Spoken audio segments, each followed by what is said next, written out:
Welcome to Friday Lines. I'm your host, Scoot. I've kicked OB to the curb. I tell you what, anytime there's controversy in AFL, he takes a week off. Is the bloke legit? We're not sure. But I'm back. I should be back. I might take over the show again. It's good to be back. I'm absolutely fizzing. It's Friday. I've got a big long lunch. I'm due one too. But tell you what, the king of long lunches, the man about town, A-lister, he never sleeps, this bloke either. MG, welcome. Hey, Scooty, good to have you back. Geez, Toprope and I, we don't know which captain we're playing under every Friday line. Seems to be a different lineup. We can't get the settled lineup in. You're back in. You pushed OB out. He didn't want to come and answer the tough questions today. The AFL, fair to say, Scooty's in a bit of chaos this week. I'll tell you what, the biggest layup ever is Thursday night football, and my man Nico Hines and Cronulla Sharks got the job done. Toprope, you identified these guys as one of the big movers in the off-season. They're okay against the Storm, but wow, they were tantalising last night. AFL didn't even have a game on, and bang, in steps Rugby League. Oh, wow. It won't be the first time you say that, Scoot, and won't be the last time you say that. When you watch the great Seal Sifitalakai, a 120-kilo beast with the feet of a ballerina running right down that left side, you think, what other sport could there possibly be in the world for me? You say OB's gone into hiding. I say OB's gone in to prepare his resume. A little whisper around. He's going for the big gun. He's seen Gill. He goes, you know what? I'm going to try my absolute best to find a rearguard action, not let PVL take over the AFL. And good luck to you. PVL takes whatever PVL wants. I'll tell you what, there could be a bit of truth to that, because OB early in the week, he did say this dissent rule's gone too far, and I think he might have lost his job if he had have tuned into the discussion that we're going to have about it today. But I'm saying, I think you're right, Toprope. I'm nearly joining the dark side of Rugby League. It's nearly the number one spot on the remote and the TV at my place. But MG, let's talk about this dissent rule. The game's on a knife edge, in my opinion. This is probably the biggest controversy and the biggest problem the game's ever seen since the inclusion of the expansion teams. It was so dull and so lifeless when the Gold Coast Suns were onboarded, the GWS Giants were onboarded, and we just went through years of absolute torture and uncompetitive football. The game at the moment is in a crisis point. I think Melbourne Demons have got a stranglehold on the competition. It seems to be the length of the Flemington Straight to second, in my opinion, and now you can't talk back to the umpires. You can't flap your arms around. The fans hate it. They're absolutely full of it. The players hate it, the ex-players, and even the mouthpieces of the AFL and all those magazine-style shows. Nick Rewalt sinking the boots in. Eddie wants to now pay umpires $300,000 a year. He's coming up with all these different rule changes. It is in crisis point. Yeah, I'm not sure where we go from it. Even your mate Robbo, who never goes hardly against the AFL, he's just shaking his head on his show as well. I just don't understand how they keep going down the path of saying that they've got the best interest of the game, which obviously is the fans are a big part of. It's hard pressed to find too many fans, Scooty, isn't it, that appreciate what we're going through at the moment. And if they're doing it for the benefit of trying to encourage people at the lower levels, especially to get more umpires, they keep rolling out this figure that there's 6,000 short umpires around the country, blah, blah, blah.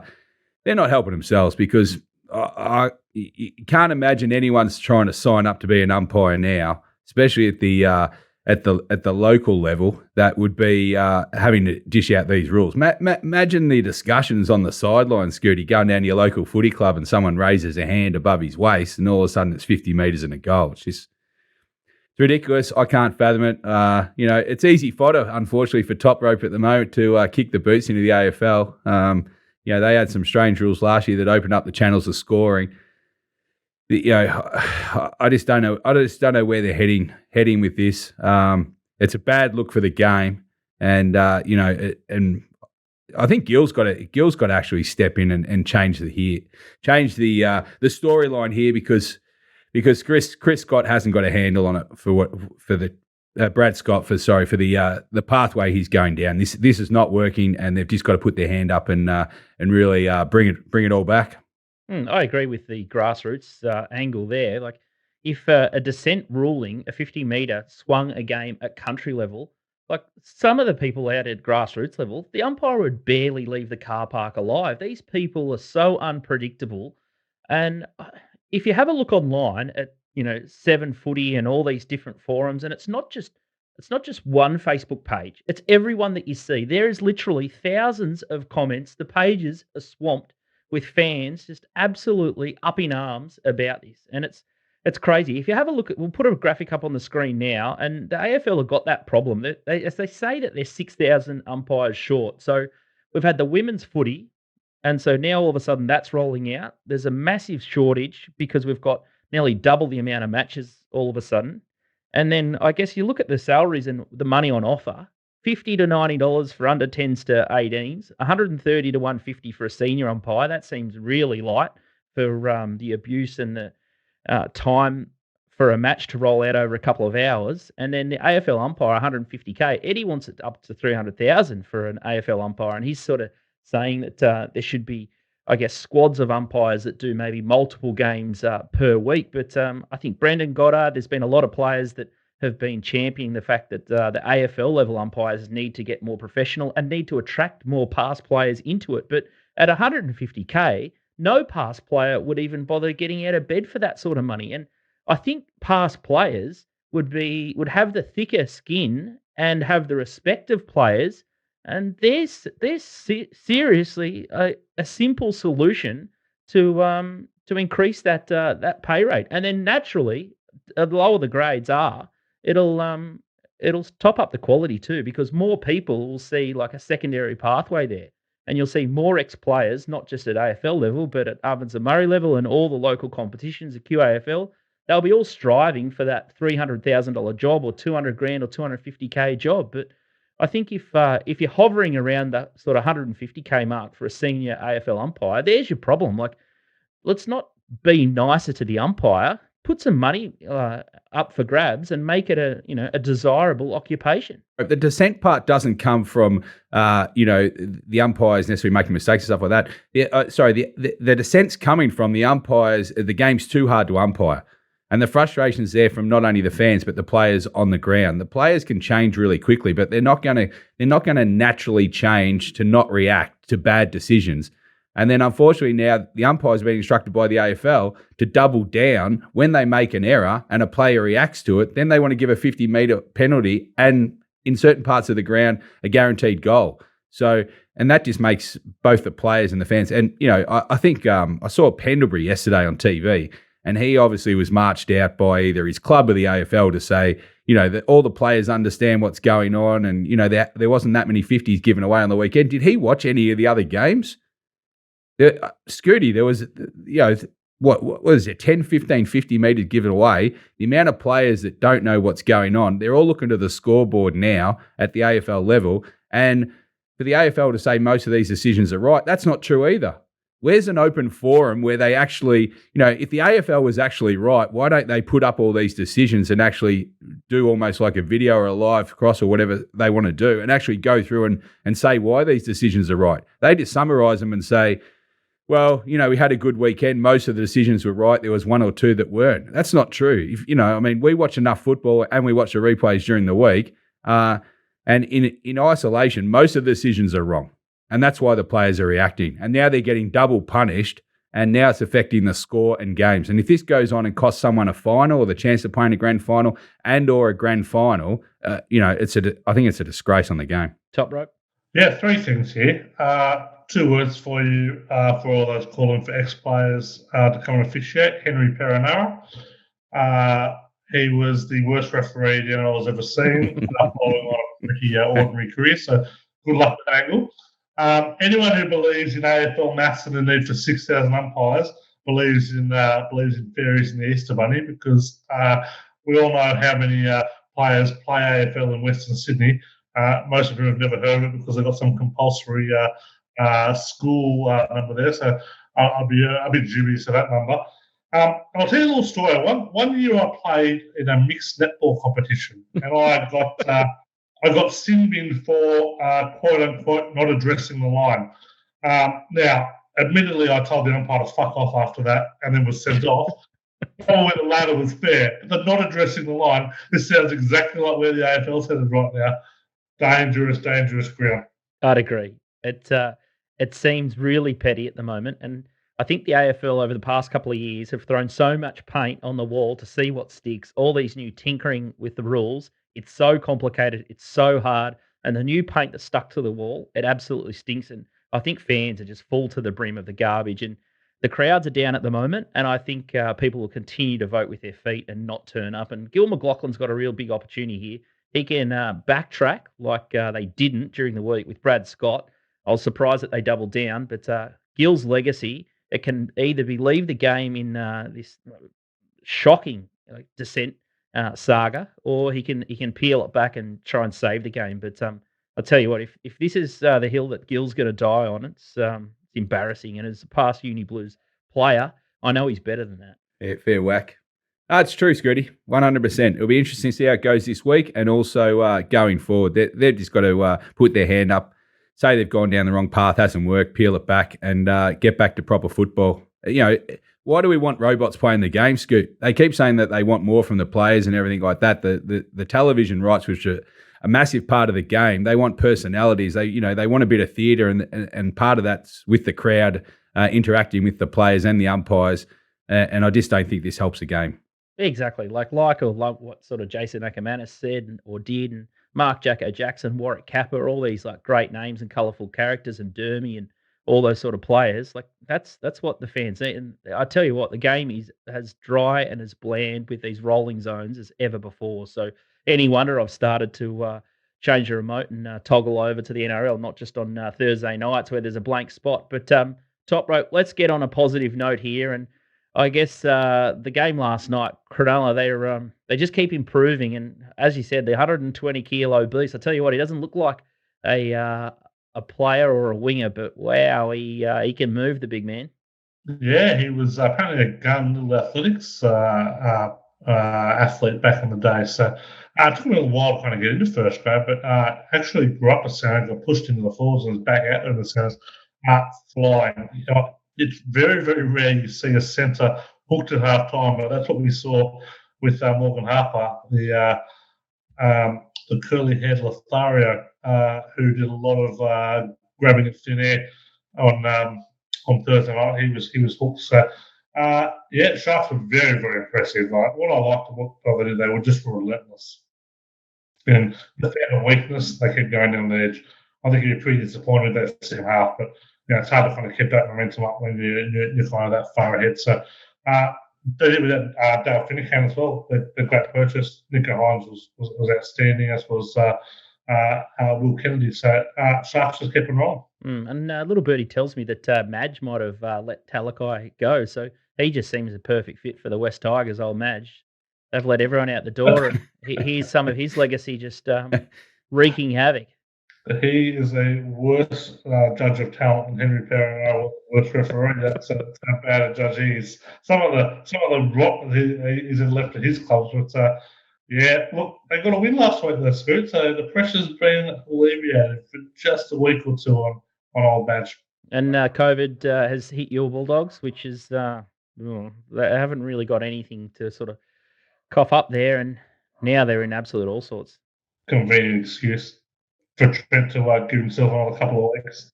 Absolute. We've got no depth anyway. We've got no starters. I don't really understand what the whole purpose of all this is. Like, I'll give the bloke a chance. His team had COVID. Well, the last time the Bulldogs had COVID, we lost 66-0. So let's see how we go this week. We've barely fired a shot. We've spent about $8 million in talents on the off-season. So anyway, let's give Trent another week or two. He deserves it. I think you guys might try and play with COVID. I think it might improve you if you actually played with the flu. The good thing is they could not go any worse. It's embarrassing. All right, let's have let's get kickstart into Friday lines, and all the prices. Top Sport, obviously, big sponsor of the show, and they've been in the game for about 35 years. They're crazy enough to take us on in our federal election betting syndicate that Toprope will be steering also. So make sure you check that out on littlebirdie.tv, and they are mad. So other bookies are betting $1 stakes, $3 stakes, but Top Sport will definitely open his shoulders for the federal election market. So can't wait to see this. This is a real highlight. GWS Giants versus the Saners. down at Canberra. It'll be absolutely freezing down there. $1.74 the Saints, 2.10 the Giants, 3.5 the line here, and the total's 158.5. Tell you what, MG, that the 3.5 the Saints, I think they're going along very nicely, and that looks a bit too cheap for me, the minus. I'd be all over the 3.5 of the Saints. How do you see it? Yeah, the Toby Green factor has held up this price for you, Scooty. So if you think that the Saints can handle Toby Green, obviously he's probably clearly their best player. And they, obviously his teammates show that they walk taller with him around. They've missed him for the first 5 rounds and he's back. In what condition? He's a natural athlete, but he's got to be a little underdone. But obviously he'll probably play all forward, I would say.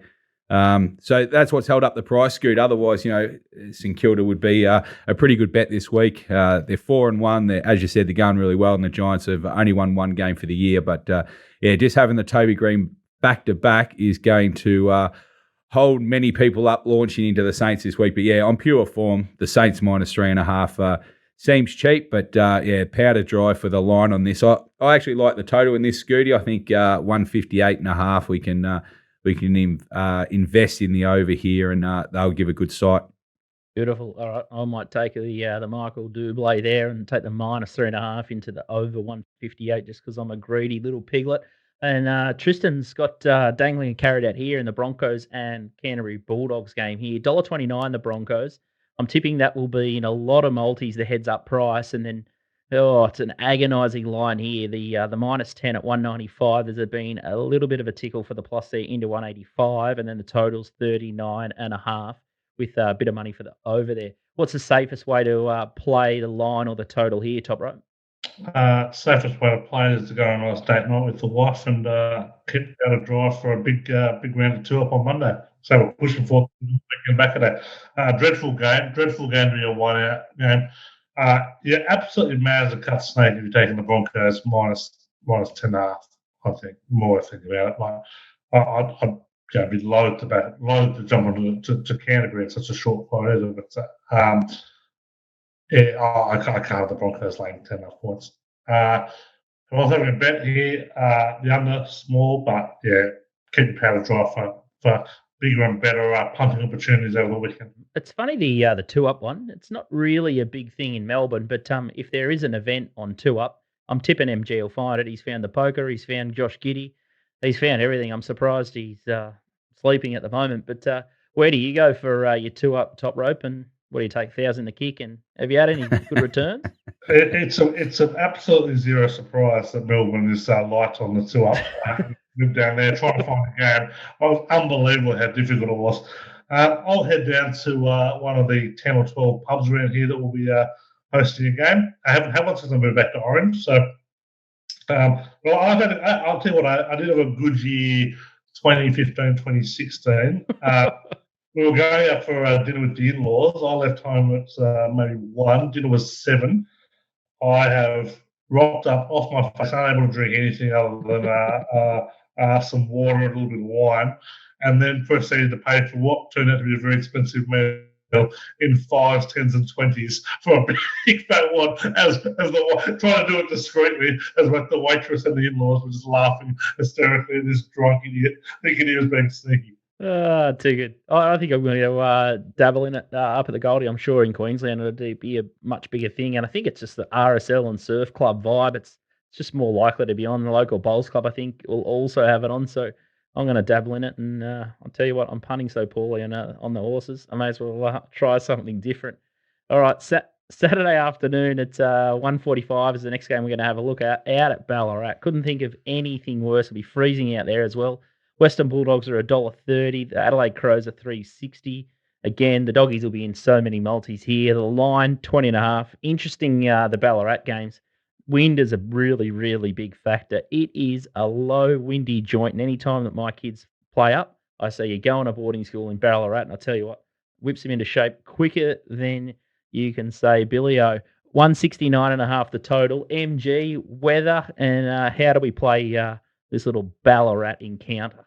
Yeah, you're right, Scoot. The wind is the key factor for betting both, any part of this game. Big out for the Bulldogs from the teams.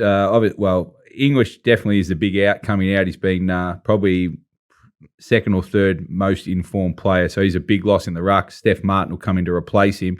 But he's definitely a loss for him. So that's a reason why the Lions come back from open 25 back to 20 for that reason alone. Obviously, Lockie Hunter's taking personal time.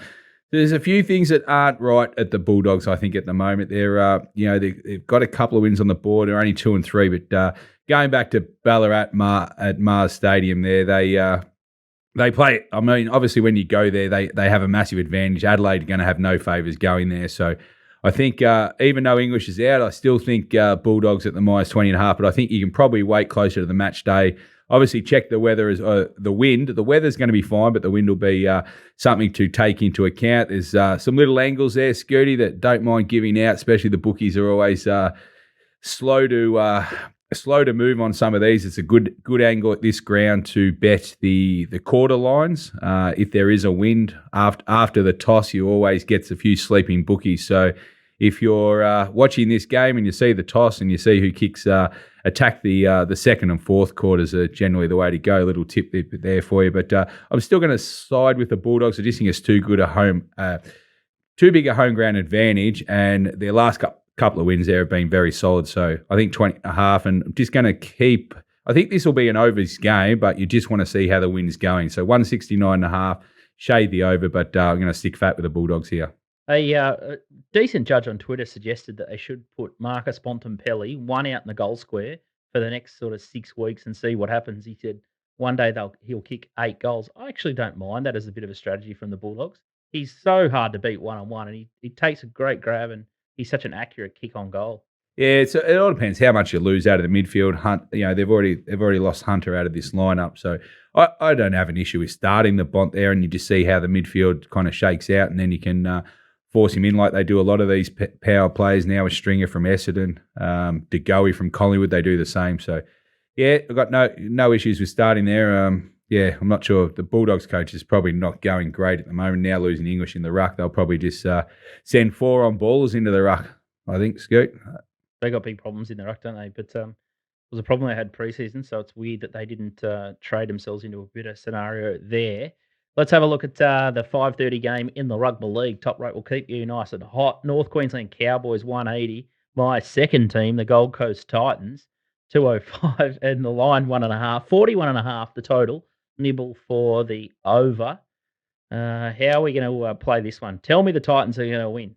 Yeah, and look, you're already hobnobbing with the Gold Coast Titans elite these days. Scooty, it's going to be a big luncheon for you, and you'll get all the inside word, no doubt about that. But I'll be playing the Titans here with some degree of confidence. I think that the Cowboys are a bit oversubscribed. I think pre-season I had them as the Wooden Spoons. I saw them one of the worst teams going around, despite some half decent wins. The Titans have won their last 3 against the Cowboys by 20 plus. Really crunch game for Gold Coast. Real crunch game for them. So maybe a little more on the line for Gold Coast. I'm going to be on the Titans. 210 and 1.5 line. It might be. Hopefully we can get a 2 somewhere there and get that number running for us. But fingers crossed the Titans. And if I get any mail today at my lunch, I'll pass it on. I'll tweet it out and I'll put it in our Discord group. All right. Sunday is the Q Clash. It's the Gold Coast Sunny Boys against the Brizzy Bears, the Lions. 134, the Lions. 330, the Suns. And the Lions 18.5. 165.5 is the total. There's a tiny little bit of rain about. They can't really give away the tickets. You got 4 tickets and a car park for $65. So I've scooped them up, but I'm not going. They can. How weird's this? There's no seat numbers on the tickets, so I've bought these tickets. They're in the GA, so it's do your best. So little tricky one, advertising to families and then trying to figure out how you go with that one. But MG, always they seem to rise to the occasion, the Suns, in this derby or this grudge match between the two Queensland sides. Yeah, I'm not sure where that stat comes from. They might rise for the occasion, but Brisbane have won the last 6 straight against them and won 14 of last 19 and covered 13 of 19 as well. So, yeah, I'm not sure what replays you've been watching from a while ago. I'll tell you what it is, though. It's generally a high-scoring total, Scooty. Over the last 20-odd matches, they've averaged nearly 180 points. So they're not tight and contested, the two Queensland teams. When they go at it, they play a bit loose, which will suit Brisbane. Gold Coast will need to try and lock this game down to compete with the Brisbane front six, which are nearly the best in the game, I would have thought. I know Melbourne are going well, but geez, the Brisbane front six with my man Joey Daniher. I think he's equaling the Coleman at the moment. He's going nicely. He's starting to string them together. I think Brisbane are cheap in this scoot, minus 18.5. I know it's at the Gold Coast. They won't have a home crowd, your boys, the Gold Coast, even though you're buying tickets and not going. That's how they seem to pump the numbers up there to get a crowd. But no, I think Brisbane are just chugging along too good here. They're clearly the second best side in the comp for me. I think they'll do another number on Gold Coast, and 18.5 looks light for me. And at this stage, I think the total might be a shade low as well. There's been no movement in it, so no need to rush in. But 165.5 might get me as well. But both teams pretty much at full strength. Brisbane for me, minus 18.5. Yeah, and just looking at the weather forecast, it's 4 to 8 mil on Saturday and then up to 6 mil on Sunday. But hopefully the rain can go away. It looks like most of it's going to happen Saturday afternoon and then in the morning Sunday. But we've only just stopped pairing up animals and getting the boat ready up here. So tell you what, when it goes on, it's like a bloody tap. It's like when you're trying to start the bath and then whoosh, just all comes out in a hurry. I've never seen anything like it, the rain up here. But I'd be wary. I think Gold Coast Titans Gold Coast Suns are a bit sharper operation. So I'm a little bit less bullish about the 18.5 start. I think that might look all right and could be a bit of a greasy pill there, pending that rain. Let's have a look at the next match in the Rugby League. It's Newcastle versus Parramatta Eels, and this is Sunday at 2:00 at McDonald Jones Stadium. And Parramatta, 137, yucky. They got rolled by the West Tigers last week, as Toprope alluded to earlier.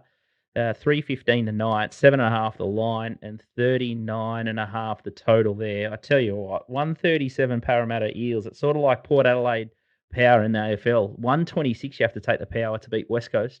I couldn't touch the 126 power, and I couldn't touch 137 Parramatta Eels. Toprope. Yeah, not in love with the price of Eels here. A bit of money early for the Knights. Probably benefit from the Callum Police saga coming to an end this week. He re-signed. Covered 9-14 at home. The Eels rarely kind of back up a bad defensive showing. Other covers 5-13, often 7-13 plus. So I'll be able to something small on the Knights plus 7. All right, I think that's about a wrap from us here. And if you want to get any of these guys' action, $22 in the Little Birdie live shop, and these guys can walk you through the entire round's actions. But been a cracking show. We're on a really tight schedule. MG, what's on tonight? Hobnobbing again? No, dinner. Back to the office, Scoot. You got me on a tough schedule again, so there's plenty of footy to watch. We've got a bit of racing. Try and have a light week before the Bull in 2 weeks' time, Scooty. So that's going to be a tough week. And speaking of 2-up, we play 2-up down to the Bull. We get it going for about half an hour, and there's 500 people in a circle. And be good if the boys in blue just let us go for an hour or two. No need to step in. A bit of fun after day one of the races on the Tuesday there, Scooty. There's plenty of coins in the air. So just let us continue to bet. I'm surprised they pull you up. Like it's sort of all in good fun there. And it's close enough to Anzac Day. I think it's, I guess it's just typical of Victoria. The police ruin all the fun. But Toprope, good luck on Monday. I hope you win a skinful, and I hope you just bring yourself back to dinner in some sort of state. Well, it's not just Monday, Scooty, because we've missed 2-up the last 3 years. They were allowing 2-up Saturday, Sunday, and Monday. That's talk about the differences between Sydney and Melbourne, New South Wales and Victoria. 3 days of 2-up. I could be dead come Monday evening. Could be dead. Oh, we need you. If only they could bring back Monday night footy in the league. I tell you what, I'd be fully across. All right, that's a wrap from us on Friday Lines. Make sure you follow us on YouTube. You can jump into our Discord channel, littlebirdie.tv, if you want some of the federal election punters club action there. Toprope's going to tear apart the 151 seat markets and other specials. We'll probably leave the major market alone. And it's going to be great action there. We've also got the Bull Punters Club coming up, so that'll open on this Sunday for registration there. So there'll be punters clubs thick and fast, and nearly every week there'll be a different punters club that you can get a part of. And one day when the the boys have found a round that they really are horned up about. The AFL NRL will open up a little weekend comp for one or both, or we'll start to flare up a bit with our punters club. So more action there. All right, that's a wrap from us, and tune into Monday's review show with the fabulous Nikki, and the boys will go through all the results from the weekend. Good luck on the punt.